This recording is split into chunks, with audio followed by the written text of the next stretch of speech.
Imagine opening a DNA results page and finding 5 different continents staring back at you: West African, Western European, South Asian, East Asian, Native American, and somewhere in the fine print, a note that says the percentages don't add up to any single recognized population on Earth.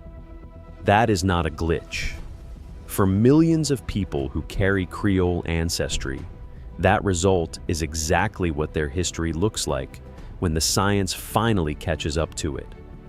For generations, the story of Creole identity was told through language, food, music, and the particular rhythm of life on islands that changed hands so many times the history books couldn't keep up.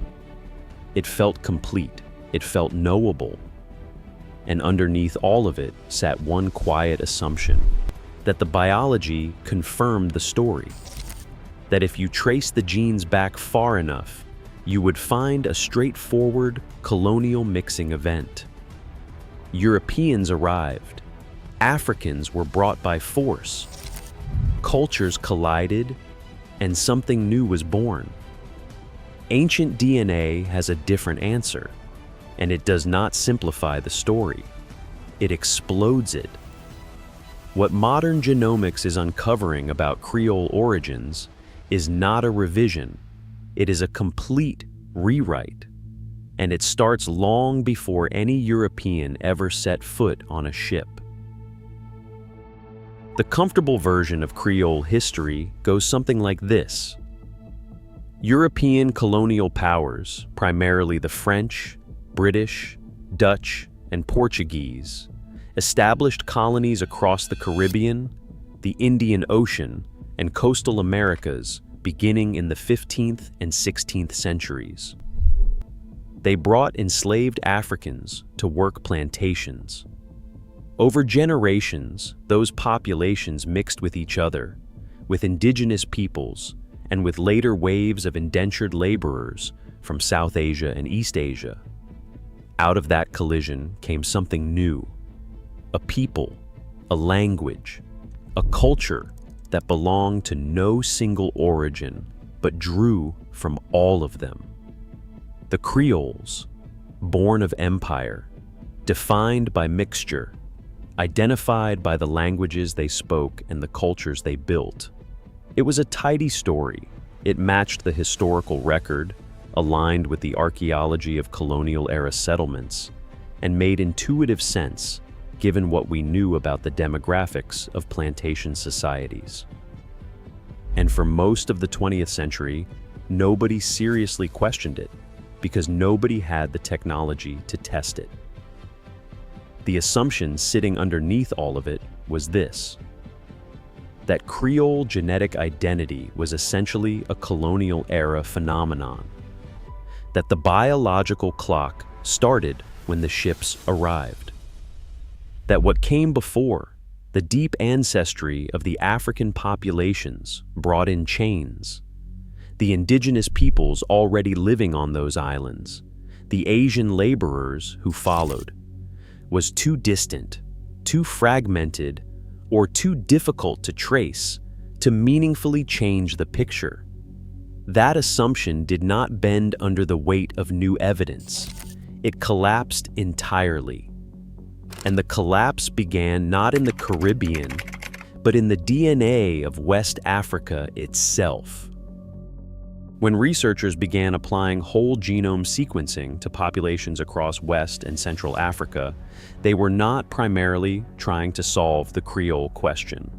They were mapping the deepest human genetic diversity on Earth. Africa is not a single population. It never was. It is the most genetically diverse continent on the planet, containing within its borders more variation between neighboring groups than exists between Europeans and East Asians. That fact alone should have complicated the Creole origin story decades earlier. It didn't because the tools to see it clearly simply did not exist. What the sequencing revealed was this: the enslaved Africans brought to the Caribbean, the Indian Ocean islands, and the coastal Americas were not drawn from one homogeneous population. They came from dozens of distinct ethnic groups spanning thousands of miles of coastline and interior: Wolof, Fon, Igbo, Akan, Congolese, Malagasy, each carrying a genetic profile shaped by tens of thousands of years of separate history. The West African component of Creole ancestry is not a single ingredient. It is a layered archive of migrations, kingdoms, trade networks, and population movements that predate European contact by millennia. Research published in Nature Communications, tracking the African roots of Caribbean populations, found that different islands drew from dramatically different source populations, depending on which colonial power controlled the slave trade at which moment. Jamaican Creoles carry significantly higher proportions of ancestry tracing to the Akan and Igbo. Haitian ancestry skews more heavily toward the Fon and Congolese. Mauritian Creoles show strong Malagasy and Mozambican signals, entirely absent from the Caribbean picture. The African foundation was never one thing. It was always many. The European component of Creole ancestry seems like the straightforward part. Colonial powers arrived, their populations mixed with enslaved Africans and indigenous peoples, and a measurable percentage of European DNA entered the gene pool. Simple, documented, historically traceable to specific ships, specific plantation records, specific administrative censuses that named the colonizers, if not the colonized. Compared to the complexity of the African foundation, the European layer felt like the one piece of the puzzle that didn't need re-examining. It needed re-examining. When researchers began mapping the specific European ancestry components inside Creole genomes with precision, the results stopped matching the colonial paper trail almost immediately. French Caribbean populations showed European ancestry profiles that extended beyond what the colonial paper trail alone could account for, carrying Iberian signals consistent with Portuguese and Spanish input that official colonial history had largely written out. Dutch Caribbean populations showed similar irregularities. British Caribbean ancestry contained Mediterranean components that could not be explained by English plantation owners alone. The explanation that kept emerging from the data was uncomfortable for anyone attached to the clean colonial narrative. European ancestry in Creole populations was older, more varied, and more geographically diffuse than the documented colonial period could account for. Some of it predated the formal colonial era entirely, tracing back to earlier Mediterranean and Iberian maritime networks that had been moving people and genes around Atlantic coastlines long before plantation economies existed. The Europeans who shaped Creole genetics were not all who the history books named. Some of them arrived before the history books were even keeping records. If the African foundation was more complex than assumed, and the European layer older and more diffuse than documented, the third and fourth components of Creole ancestry were handled even more carelessly by official history. They were minimized, misclassified, and in many cases simply erased, not through deliberate conspiracy, but through the quieter mechanism of narratives that had already decided what mattered and stopped looking for what didn't fit. Amerindian ancestry in Caribbean Creole populations was for decades treated as negligible. The indigenous Taino, Kalinago, and Arawak peoples had been so catastrophically reduced by disease and colonial violence within the first century of European contact that historians largely wrote them out of the demographic equation. The genes told a different story. Studies mapping modern Caribbean genomes consistently found indigenous Amerindian signals persisting at levels between 5 and 15% in populations where official history had recorded near total extinction. The people were gone. The DNA wasn't. The Asian threads were similarly undercounted.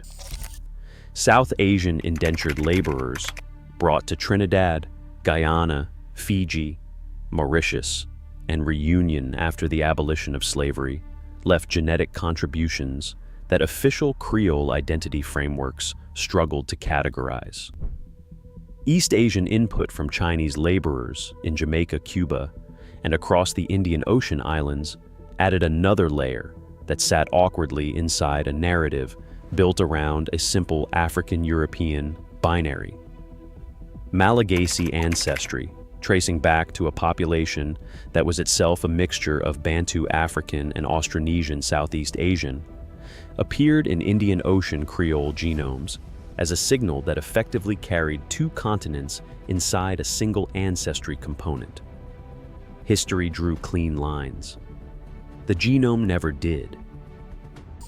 One thing before the final piece: everything I just showed you about Creole ancestry is traceable inside your own DNA results. I wrote the guide for exactly that. It's called Where Do You Really Come From?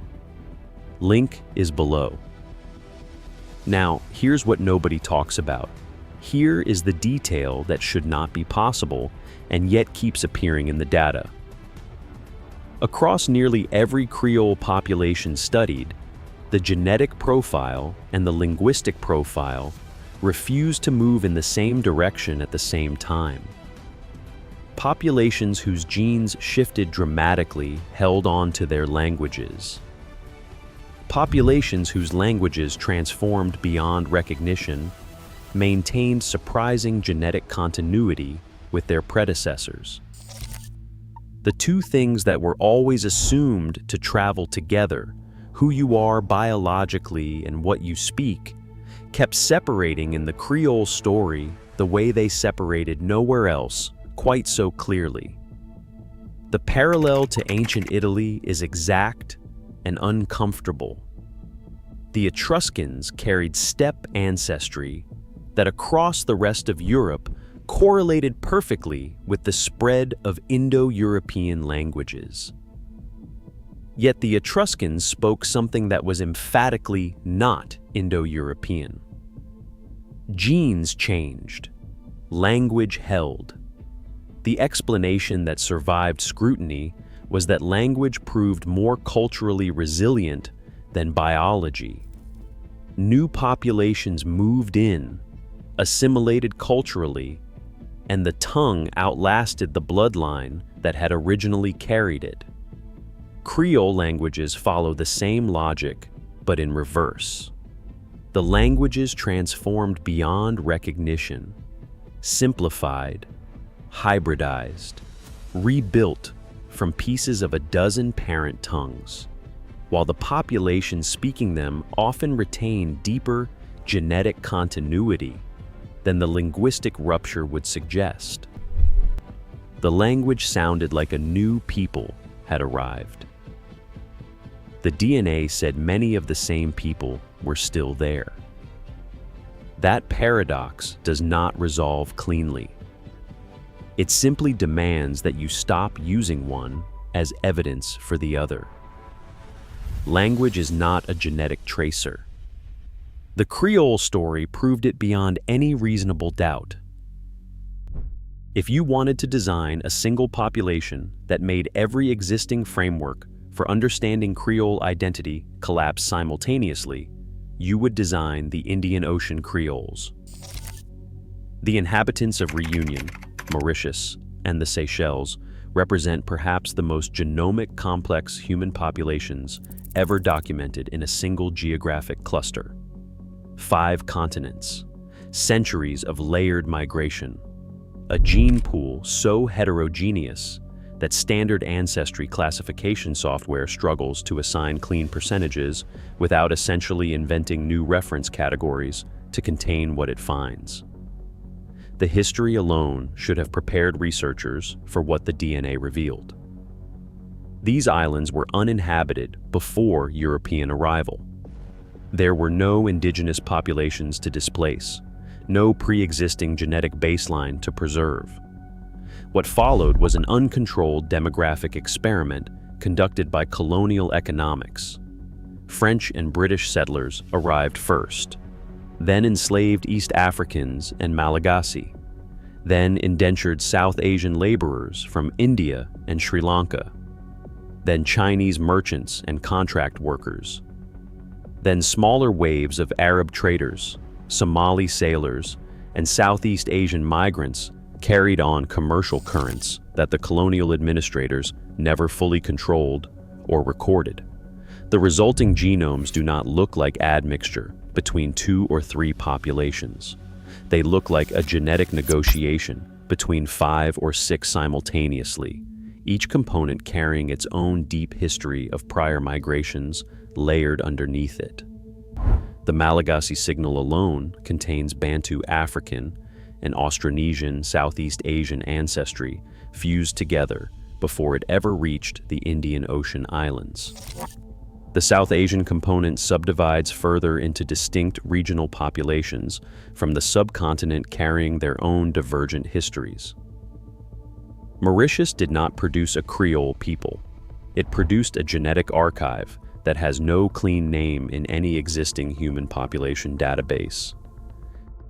When researchers mapped the genetic structure of Creole populations globally in studies published between 2019 and 2024, one finding emerged with enough consistency across independent teams, different sequencing platforms, and different statistical models to be treated not as a hypothesis, but as a result. There is no single Creole genome. There never was. What exists instead is a spectrum of admixture events, each shaped by a specific geography, a specific colonial history, and a specific pattern of who arrived, when, and from how far away. The word Creole does not describe a bloodline. It describes a process. A 2019 study published in Science Advances, Mapping Caribbean Genetic Structure, found that even populations living on neighboring islands, sharing the same language family and broadly similar colonial histories, showed measurable genetic differentiation driven by the specific composition of their enslaved African source populations and the timing of later indentured labor arrivals. 2 islands, same colonial power, same Creole language, detectably different genomes. That finding lands hardest on the assumption that cultural identity and biological identity move together. They do not. They never reliably did. The Creole case simply makes that truth impossible to look away from because the admixture is recent enough, documented enough, and dramatic enough that the gap between the cultural story and the genomic reality cannot be attributed to ancient events too distant to trace. The DNA does not diminish Creole identity. It does something more powerful. It shows that Creole identity was never built on blood in the first place. It was built on survival, adaptation, and the particular human genius for making something entirely new out of everything that history forced together. The science did not complicate the story. It finally told it honestly. Go back to that DNA results page. 5 continents. Percentages that do not resolve into any single recognized population. A genetic signature that no standard reference panel was originally built to contain. That result is not an anomaly. It is the most honest portrait of Creole ancestry that has ever existed. More honest than the plantation records that named the colonizers and erased the enslaved. More honest than the census categories that forced complex people into single boxes. More honest than the family stories that simplified what survival had actually required.